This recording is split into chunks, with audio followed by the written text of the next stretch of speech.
either over a single night or many long sleepless ones, a positive, hopeful worldview can quickly erode into a nihilistic one. This is true both in reality and in fiction. In the real world, in many ways, it is currently the best time to be alive, while in others, loneliness, hopelessness, and general unease run rampant. In the Wizard Slayer Saga by Franklin Roberts, this idea is embodied by one of the most prominent characters of the first three novels, Eledrith Caladign. Meanwhile, it is spurned by the other titular character, the Wizard Slayer himself, Krael. Especially in the second novel, the Undying Oracle, and the third entry, the Sword of Torment, these characters face off not only physically, but ideologically, with nihilism as the core point of contention. Hello everyone, and welcome back to Exploring Fiction. Many today, including myself, have at points seen and suffered the effects of dread and crises of meaning, and the clash between the Wizard Slayer and the White Lord does what any great story should do. It offers a blueprint on how to conquer a universal battle through a fantastical and entertaining lens. And as a brief note here, I actually had the chance to interview the author Franklin Roberts here on the channel, and I believe we had a great discussion. The link for that video will be in the description below if you want to check it out. But now, back to this video. So, how do the first three novels of the Wizard Slayer Saga depict and combat nihilism?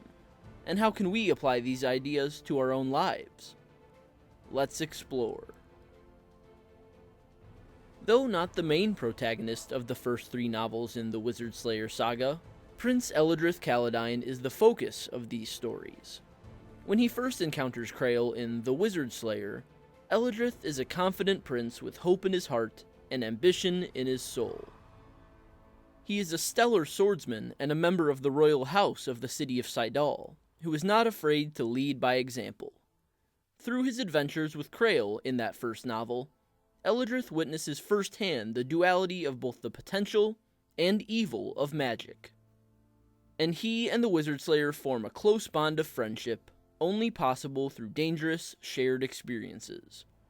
Yet, the ultimate conflict in that story, Krael versus the wayward Count Ordric, shifts his opinion. For in the fighting, Ordric manipulates his own daughter and Eledrith's lover, Morwenna, into attacking the Wizard Slayer. Krael is a man, true, but also a beast, bred to fight with all the vigor his hulking form can muster. Unable to act with enough delicacy, Krael accidentally slays Morwenna in the fray. And though he defeats Count Ordric, the damage is done. The blossoming love between Eledrith and Morwenna is snuffed out in an instant, and the prince-made king of Sidal blames his former friend. Now burdened with the despair of the loss of a lover, Eledrith imprisons the Wizard Slayer, but it is the mental distress that weighs heaviest on his soul. He traveled and fought beside Krael, followed and believed in his anti-magic creeds. Yet, in the end, according to Eledrith, it only led to his wife's death. This is the initial moment when the White Lord's descent begins. He is unwilling or unable to forgive Krael, and blames him and his zealous sentiments for the greatest tragedy he has ever known. And now, the attraction of sorcery, the possibilities of the arcane, the bending of mind and matter, loom as enticing options upon Eledrith's heart. The second novel, The Undying Oracle, fully documents the White Lord's utter fall into nihilism. Having imprisoned his former ally after the debacle with Ordric, Eledrith's road to hell starts with good intentions. Driven by young love and the grief of losing a loved one, he uses magic to resurrect his deceased wife Morwenna. Sorcery comes naturally for the boy, and despite his fears, his queen returns to life, barely worse for wear. Morwenna lives on borrowed time, but instead of feeling grateful or relieved, Eledrith is only left wanting. He has regained his wife, but he has also given in to the temptations of magic. and outside the familiar protective gates of Sidal, an unenviable and unending war rages in the Outlaw Kingdoms. Spurred on by Count Ordric while he sat in control, the war spread throughout the harsh countryside, descending into countless squabbles and skirmishes. As king, Eledrith seeks to end the war, as it costs him and his subjects time, wealth, and life. But the nature of the conflict assures that one fell swoop will hardly be enough to dampen the spirits of all the outlaw kings.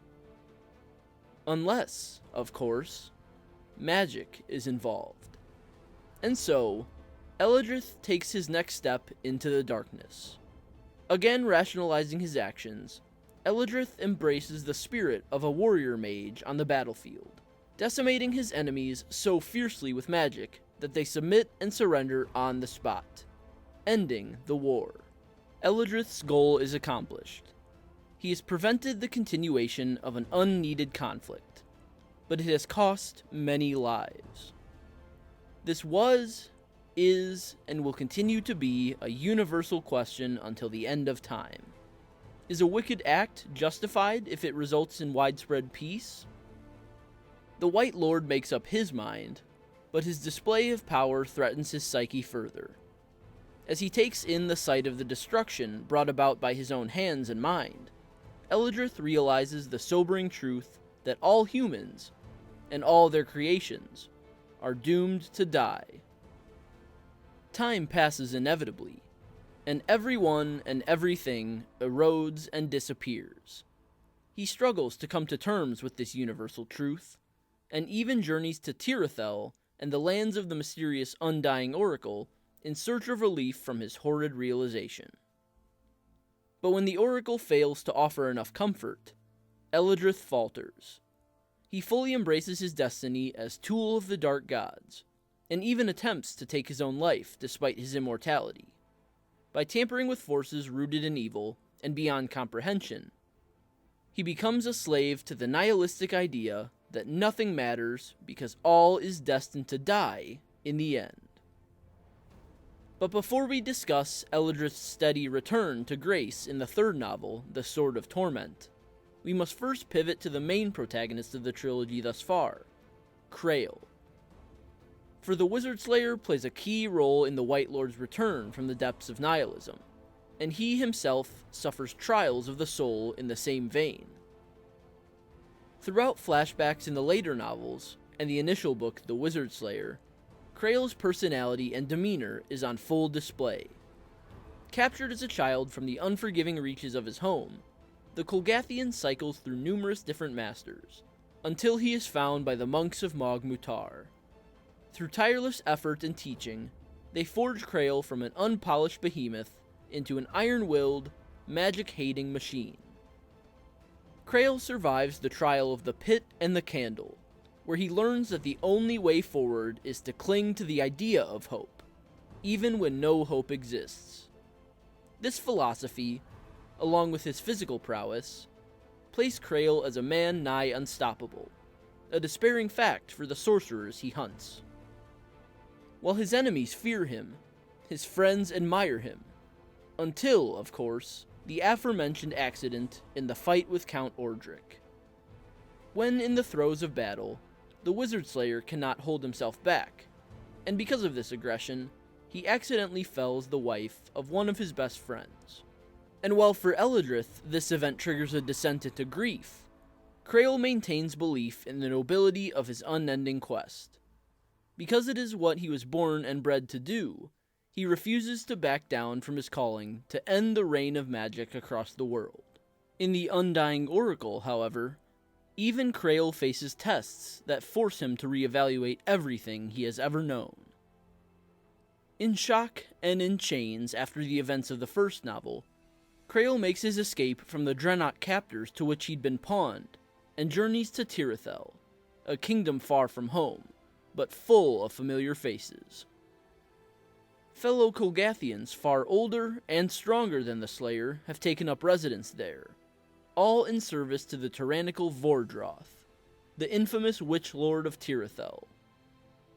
In Vordroth, Krael has seemingly met his match, and is beaten and broken and seemingly pushed to his limit once more. Back in chains, the Wizard Slayer sees Vordroth as only the next in a long line of foes to be vanquished, though he is notably the strongest of them all.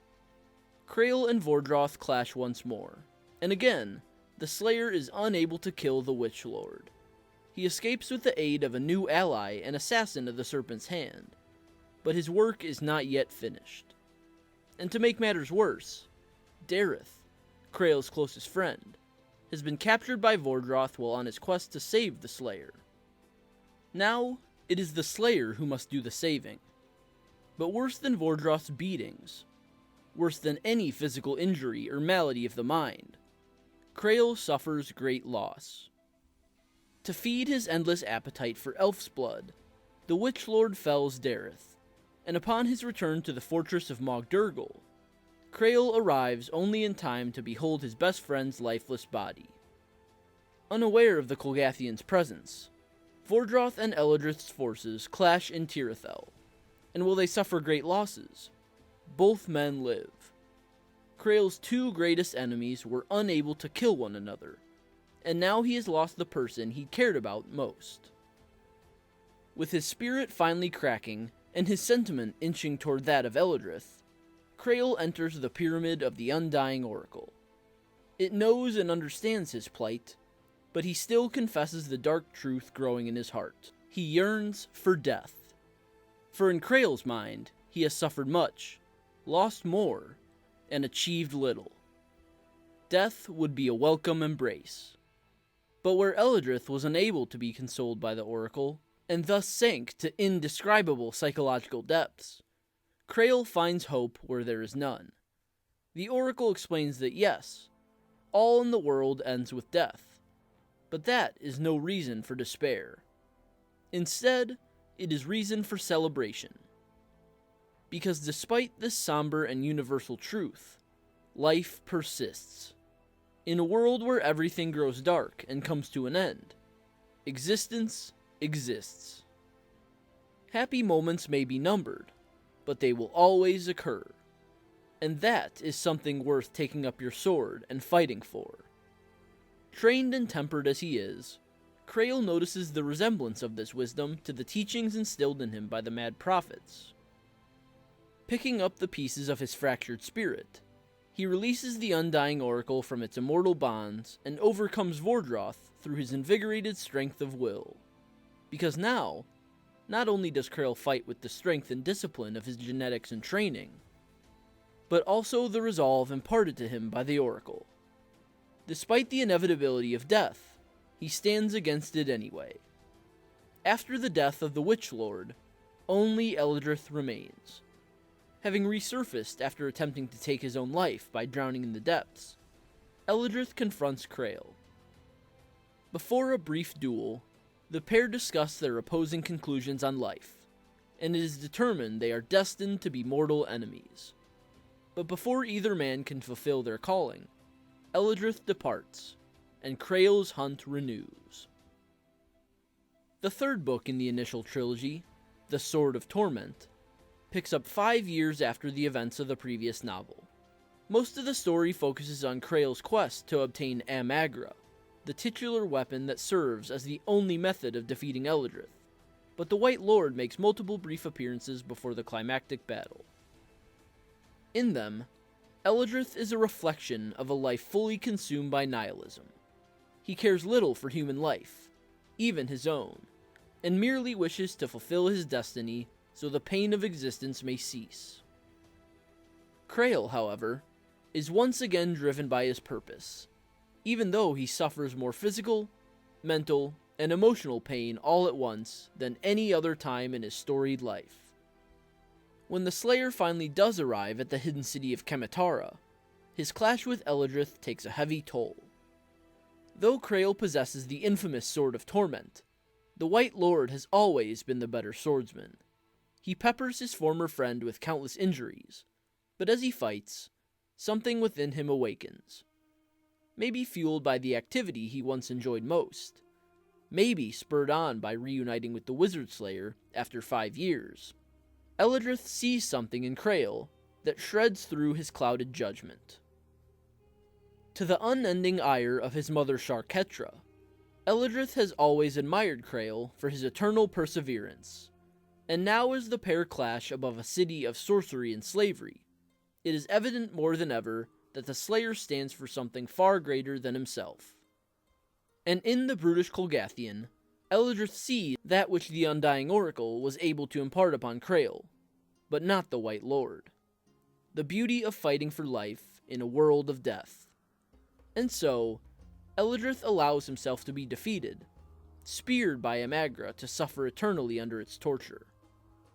Because of this, Krael eventually releases him from this bond, instead using the weapon on Sharketra. But this penultimate duel sparks the White Lord's redemption. His epiphany is so great that by the end, he is willing to bear eternal torment simply for the assurance that the miracle of life will persist around him. The initial 3 novels in the Wizard Slayer Saga tell 2 drastically different tales that run parallel to one another. The first is of Eledrith, a man born for an unholy destiny, and the second is of Krael, a human machine trained to stop him. But the deeper, more subliminal clash between these 2 characters is what really causes these stories to have a lasting effect. Their hidden struggle is that of embracing nihilism versus fighting it. Eledrith learns that his entire existence is owed to his mother's desire to bring about the end of all things, and the death of his wife triggers his mental descent. As his power grows, his resolve wanes.